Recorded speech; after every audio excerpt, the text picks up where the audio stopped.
The belief that everyone by virtue of her or his humanity is entitled to certain human rights is very new.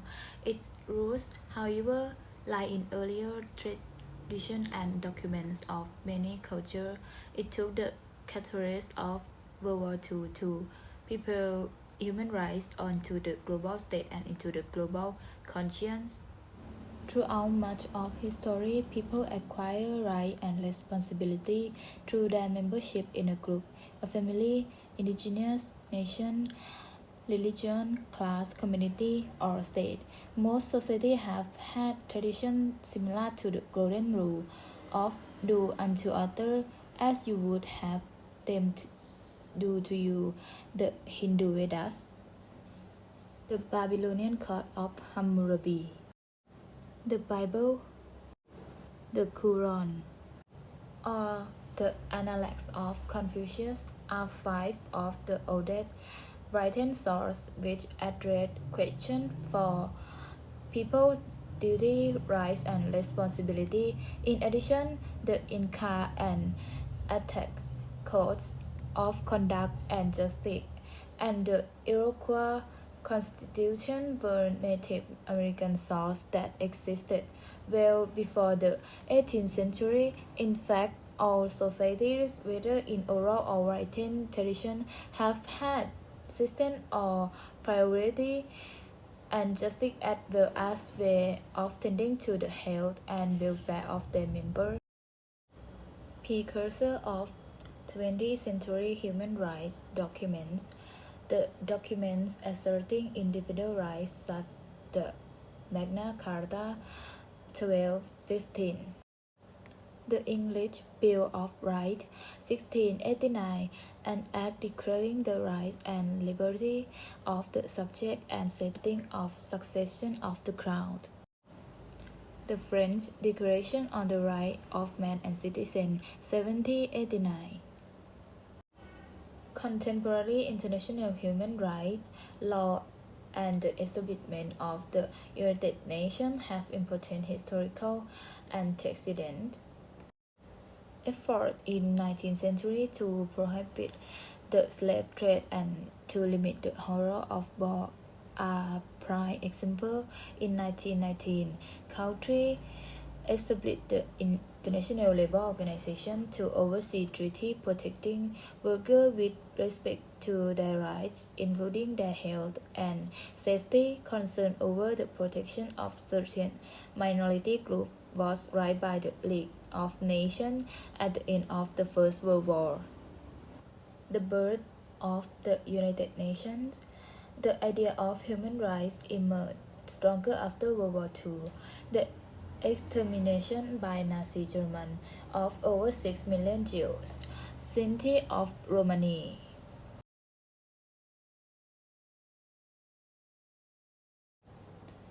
Governments then committed themselves to establishing the United Nations with the primary goal of fostering international peace and preventing conflict. People wanted to ensure that never again would anyone be unjustly denied right, freedom, food, shelter, and nationality. The essence of this emerging human rights principle was captured by President Franklin Delano Roosevelt, 1941, State of the Union address when he spoke of a world founded on four essential freedom, freedom of speech and religion, and freedom from want and fear.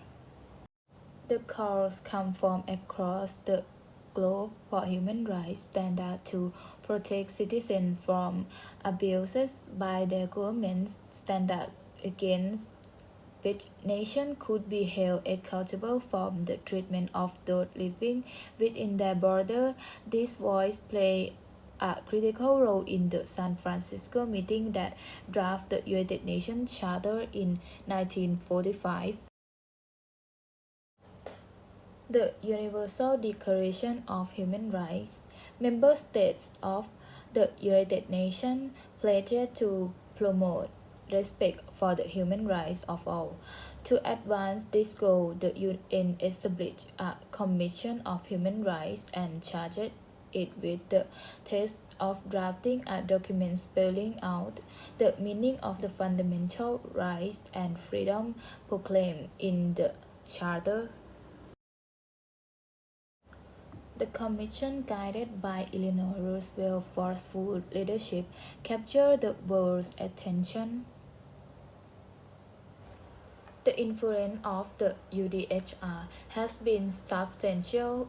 Its principles have been incorporated into the constitution of most of the more than 185 nations now in the UN. Although a declaration is not a legally binding document, the Universal Declaration has achieved the status of customary international law because people regard it as a common standard of achievement for all people and all nations. The Human Rights Covenant, with the goal of establishing mechanisms for enforcing the UDHR, the UN Commission on Human Rights proceeded to draft two treaties. One, the International Covenant of Civil and Political Rights, or ICCPR, and its optional protocol, and the International Covenant of Economic, Social and Cultural Rights, or ICESCR. Together with the Universal Declaration, they are commonly referred to as the International Bill of Human Rights. The ICCPR focuses on such issues as the right to life, freedom of speech, religion, and voting. The ICESCR focuses on such issues as food, education, health, and shelter. Both covenants trumpet to extension of rights to all persons and prohibit discrimination. Subsequent human rights documents.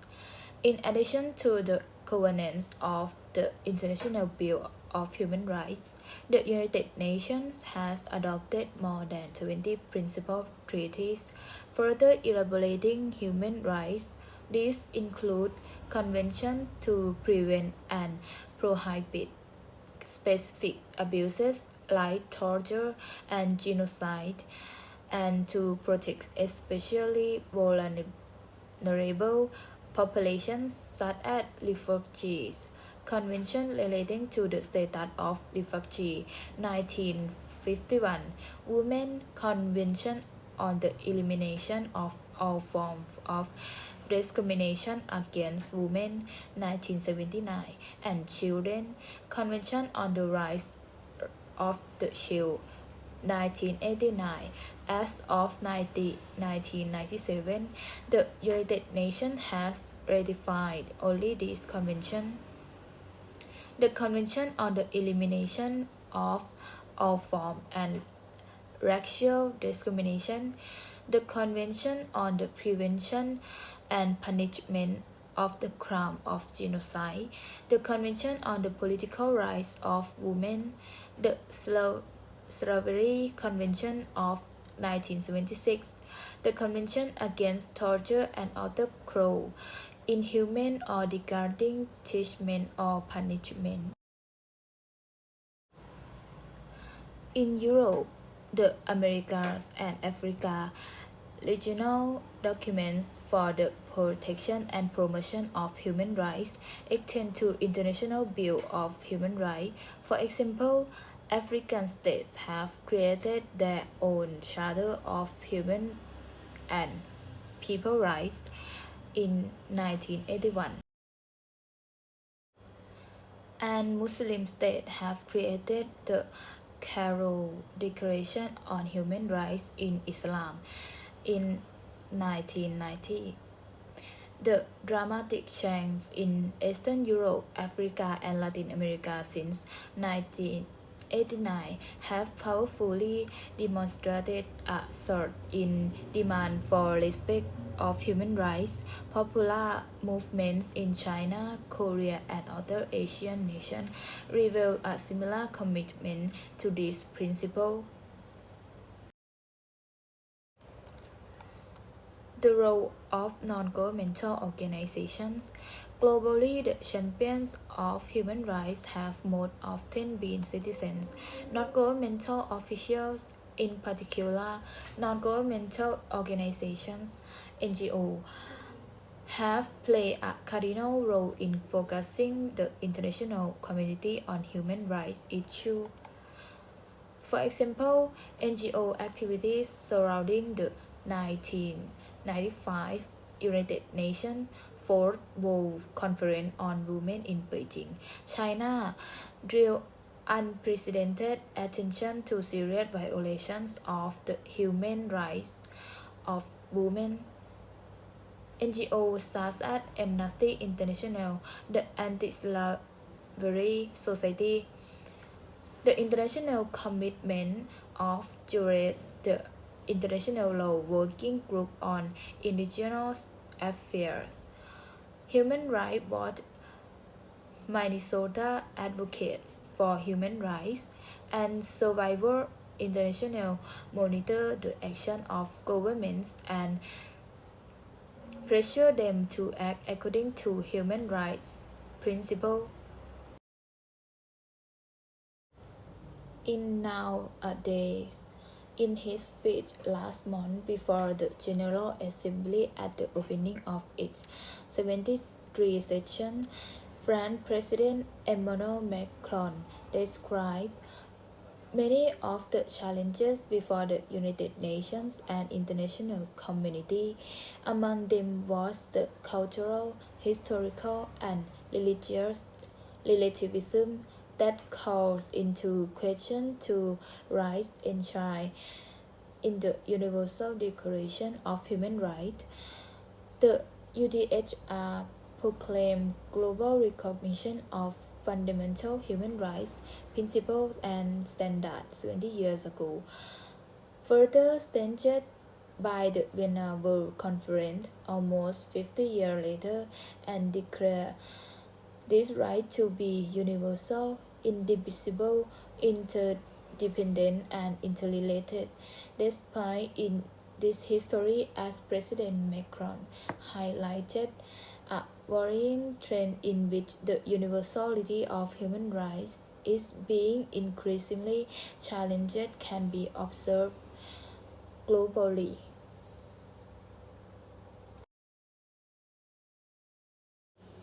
Core challenges to the universality of human rights. Critics of the notion that human rights are universal often assert that these rights are expressive of Western value, morals, and norms. The debate often hinges on the idea that true human rights are said to have universal validity. They originate in the West, reflect Western interests, and are therefore a weapon of cultural hegemony or a new form of imperialism. Similarly, authors argue that human rights emanate from a European, Judeo-Christian, and or Enlightenment heritage, typically labeled Western, and cannot be enjoyed by other cultures that don't emulate the conditions and values of Western society.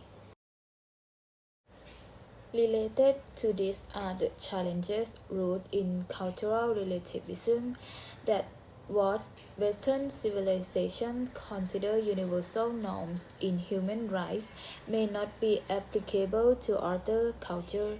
The premise of the Asian values debate, for example, argues that the civil, political, social, and cultural norms advanced by the international human rights legal framework are Western rather than universal and therefore no more legitimate than alternative norms or standards that could be considered Asian or other.